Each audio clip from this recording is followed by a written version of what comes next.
Gostaria de compartilhar com os irmãos uma breve palavra, aliás, uma breve reflexão sobre oração. Diante do cenário que estamos vivendo, muito se tem falado de oração e da necessidade de orar. Porém, nesta noite, eu gostaria de observar com vocês alguns pontos das orações que o próprio Senhor Jesus fez e que tem muito a nos ensinar.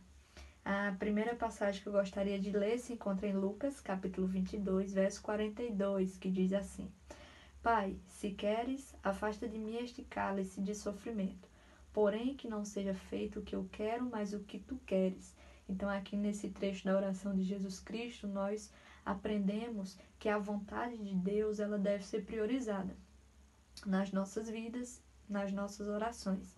Então, Jesus aqui ele apresentou a Deus as suas necessidades e as suas vontades, mas no final ele diz que a vontade do Senhor, de Deus, ela prevaleça. Então, quando apresentarmos as nossas orações, em nossas orações as nossas necessidades, os nossos desejos, nós precisamos dizer a Deus que a vontade dele prevaleça. E nem sempre a vontade de Deus vai coincidir com a nossa. Porém, que em nosso coração nós venhamos priorizar a vontade de Deus. Então, quando oramos para que essa pandemia acabe, para que isso tudo passe, precisamos dizer a Deus: Senhor, esse é o desejo do nosso coração, que tudo isso acabe, que tudo se normalize, mas que a tua vontade seja feita.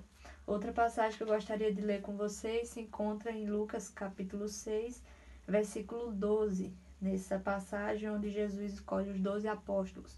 E diz assim: naquela ocasião, Jesus subiu um monte para orar e passou a noite orando a Deus. Quando amanheceu, chamou os seus discípulos e escolheu 12 deles, e deu o nome de apóstolos a estes 12.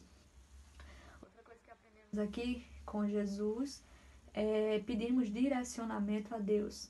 Então, muitas vezes nós ficamos sem entender qual é o nosso posicionamento diante dessa pandemia e diante desse momento difícil que estamos passando, né? Mas aqui Jesus, ele, antes de tomar uma decisão importante, ele pediu direcionamento a Deus e só depois ele tomou a atitude.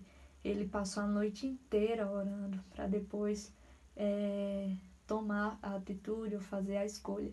Então, nós aprendemos com a oração de Jesus também a pedirmos direcionamento a Deus, a gastarmos tempo em oração com Deus antes de fazer qualquer coisa ou tomar qualquer atitude.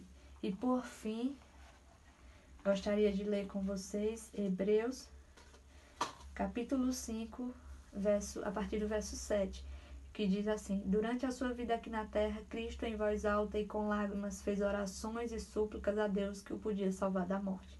E as suas orações foram atendidas porque ele era dedicado a Deus. Embora fosse o Filho de Deus, ele aprendeu por meio dos seus sofrimentos a ser obediente. Então também aprendemos com Cristo que para que nossas orações sejam ouvidas, nós precisamos ser obedientes a Ele. Que nós possamos entender a vontade dEle, o direcionamento dEle para as nossas vidas e, acima de tudo, obedecermos. Porque a própria palavra diz que as orações de Jesus elas foram ouvidas porque Jesus era dedicado e obediente a Deus. Então, se quisermos que as nossas orações elas sejam ouvidas por Deus, precisamos também ser dedicados a Ele e obedientes. Que você entenda a vontade de Deus e priorize-a em sua vida, em suas orações, que você peça a Ele direcionamento antes de tomar qualquer atitude ou decisão e, por fim, que você seja obediente a Deus. Que o Senhor abençoe.